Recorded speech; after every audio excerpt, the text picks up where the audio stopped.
Interesting how these things follow one after the other. I don't know that they're at all related, but Penn State gets a huge win in California on Saturday over USC, and they followed up with a commitment. Ryan Snyder from Blue White Illustrated is here to talk about flip season.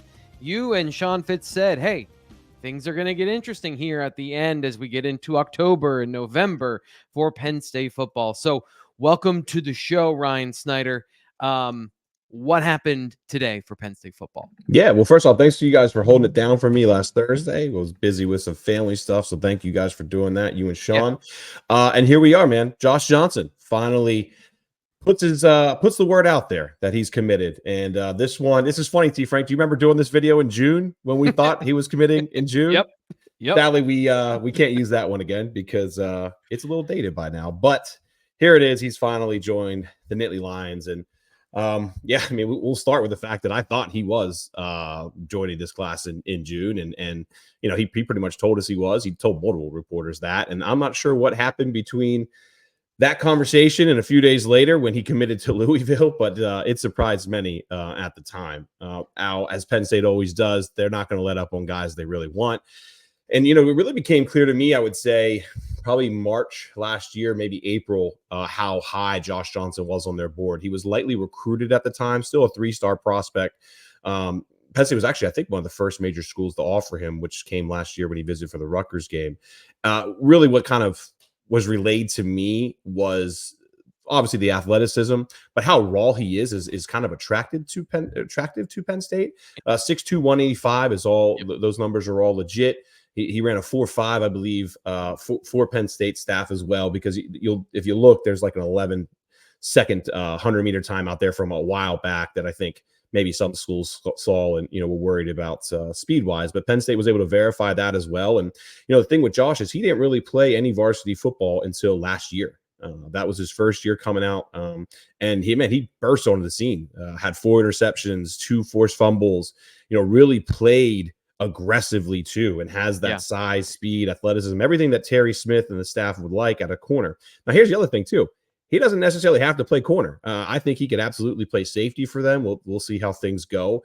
I don't look at Josh as a direct replacement for Antonio Branch because they were recruiting him really before Branch decommitted and switched over to Colorado. They would have added him regardless. So we'll see where things go. He's kind of a flex guy at the moment. Can I just stop you though? Yeah, go ahead. 6'2" with a 4.5.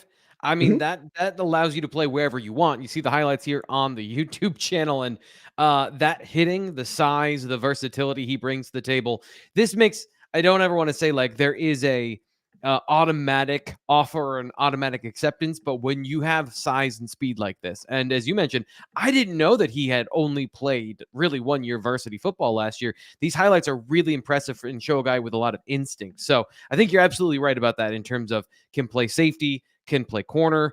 I don't know about nickel. That's the one area I'd say like he's a little big for nickel, but a guy that can play across the secondary. I didn't mean to interrupt your flow, but you're fine, buddy. I was too excited that you pointed that out. You know, even that lion position too, you know, we'll see how he transitions here over the coming years, but there's a lot of ways that they can use him. And I think that's a big reason why Penn State was never going to really let up on Josh. And I mean, I can go on further. I mean, I believe his father and his uncle were both really good track runners in Ohio back in the day. I don't have all their numbers and all that stuff in front of me, but I've heard enough to know that good family bloodlines as well, as far as, you know, the athleticism that you know, his dad has shown over the years. And again, it's just a player that they identified early, stayed on early, and a player they should have landed really back in June. And Josh has admitted that. If you read our story over on Blue White Illustrated, I mean, he flat out kind of says, like, you know, talking to them more, you know, them staying on me and talking to them more about, you know, what they plan to do for me as not just a football player, but after, you know, after Penn State, really kind of realized how much he should have committed to Penn State in the first place. So check out the story. There's a lot of good. Josh gave some great quotes, great details on why he made this flip. And here we are. So what is it now? 5 defensive backs in the class, and you know, Penn State will obviously stay on Brandon Finney. You know, we're going to be talking about Brandon Finney, I think, straight up till signing day, it seems like at this point. And you know, there's other guys out there as well. But Penn State's really happy to have Josh Johnson on board.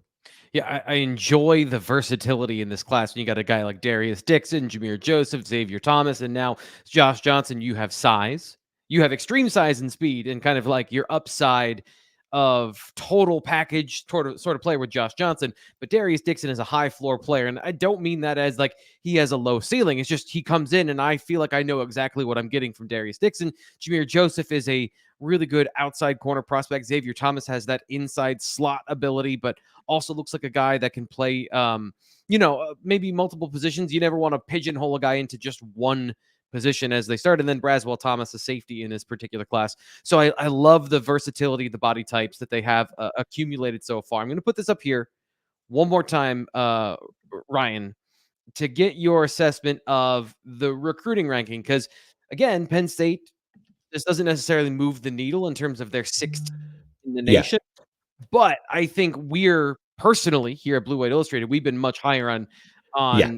Josh Johnson than maybe the consensus would say. So what do you say to that particular? On3 has him rated twice as high as 24/7, almost twice as high as ESPN, twice as high as Rivals, right? And I think that Yeah. says a lot about the information that our staff and obviously Charles Power and them have been able to dig up on Josh over the last couple of years, learning more about the fact that, oh, wow, he's really only played one full season of high school. This is now obviously his senior year now, which, by the way, he already has an interception, 27 plus tackles, very physical player too. And he missed part of the year, I think, is what Fitz said. So that's all, yeah, not even a full season's worth. right. So I think other sites will maybe catch up, and that'll help his industry rankings a little bit. Like we saw that a little bit with Braswell Thomas, for example. Let's see how things go with Josh here down the stretch. But again, I mean, we have him ranked 41 in the nation as far as cornerbacks go.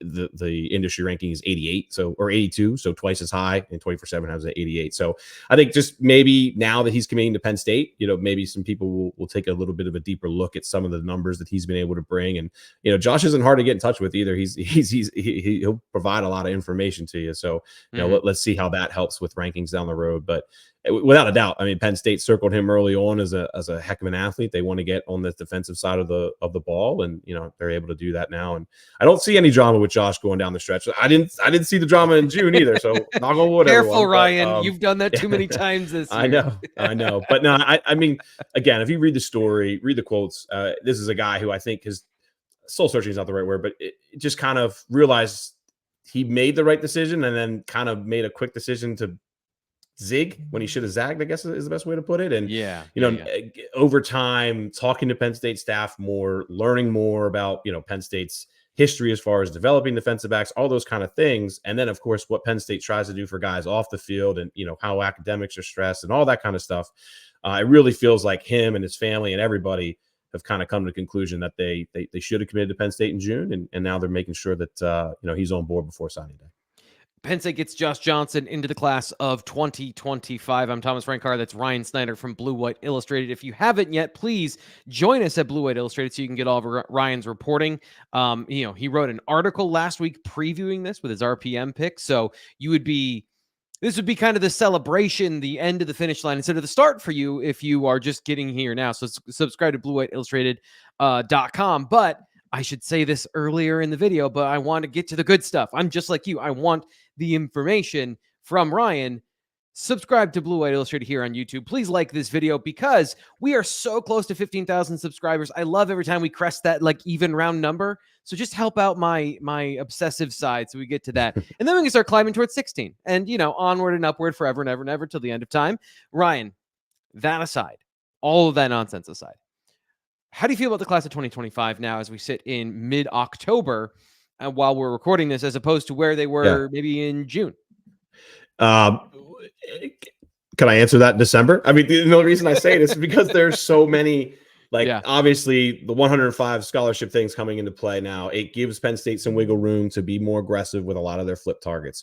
Brandon Finney, of course, we know he's incredibly important. They just hosted him the same week they hosted Josh Johnson, which I probably should have mentioned that earlier in the video. Now I think about it, they just hosted him for the UCLA game a couple of weeks ago. Bradley Gulpers, of course, committed to Duke right now. Another guy they really want to flip and get on board. And there's quite a few other targets as well scattered all over. So it's going to be one of those things where I still think there's a couple guys who are pretty underrated in this class. I think Michael Troutman, for example, one of our lower ranked guys in this class, for at least for the industry rankings, having a great season, and we're learning a lot about his potential as a center moving forward. And we can go on and on about some other players that I think are still kind of being overlooked a little bit. But Yeah. at the same time, if this class is going to get up higher in those rankings, they need top 100 kind of athletes to finish out this class. And Finney is certainly one of those guys that we have circled. Maybe Lex Cyrus. Of course, Lex Cyrus was just here for the UCLA game as well. We'll see if Penn State's able to flip him from South Carolina. But, getting those top 150 kind of guys, that's what's really going to determine whether this class moves up higher. I'm very curious to see what they do at quarterback as well. Obviously, Beckham Kritza just made the move to Shaman Abadana, played this past weekend. Let's see what they do there. He was another guy that was just on campus for the UCLA game. So there's a lot of things to really sort out still, and they're going to be incredibly aggressive down the stretch. This is going to probably be the most aggressive Penn State has been for a current class with 2+ months remaining in a very long time. So Interesting. Hey, if there was ever a promotion to sign up for BWI there, T. Frank, that's it. Because honestly, I mean, we talk about all the time. Penn State's always been in this cycle of, they get their current year class pretty much done before the season started. Last year, Jalen Harvey committed in October, I think, and that was it down the stretch. Where this is going to be really kind of interesting and a lot of fun to follow here over the next 8-10 weeks, whatever it is. Yeah, if you missed our sale last week, we had a 50% off sale. I would have a fancy graphic for you. But we don't.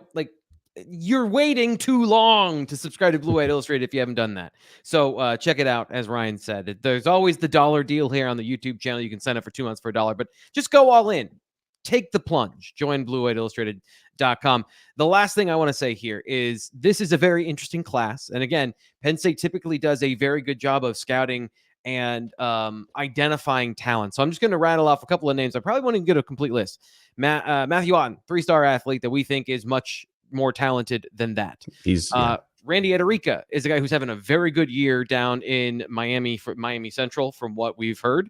Let's see. Yvonne Kamaju, dude with a giant frame, a lot of upside. Michael Troutman, you mentioned. Deshaun Burnett, another guy who's a 4-star consensus, not a consensus 4-star, but a 4-star player. Owen Alicini, one of their better offensive prospects at tackle. This is a class loaded with, I think, hidden potential, might be the right way to put it, but at least a lot of upside. So if you see the 16th overall ranking, you see where they are kind of middle of the pack, there's a lot of upside to this class. Ryan, final thoughts here about 25, about Josh Johnson, or whatever, as we get out of here on this video. Final thoughts. I mean, I pretty much feel like I said what Penn State fans need to know, which is just that these next couple weeks are going to be really fun to watch. I mean, obviously, I feel like I've been building or writing stories about kids visiting for the Washington and Ohio State game since August, it feels like. Yeah. And you have, yes. I'm right, I have it. But my point with that is just everyone, we've mainly focused on 2026.